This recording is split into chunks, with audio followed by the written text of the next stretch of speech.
CRUD is a fundamental concept that every programmer should know.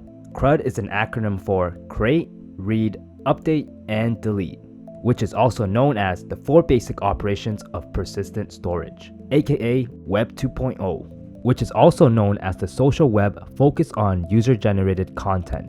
Let's run through the YouTube site as an example together. First up, we have C for Create, where users can create videos and share it with the world. Second, we have R for Read, where users can browse and also search for videos. Third, we have U for Update, where users can make changes to their videos.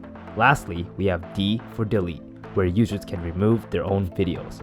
In summary, CRUD provides operations for us to interact with the database. And the goal of CRUD is to make apps seamless for an end user, such that it is super easy for everyone to create and share content.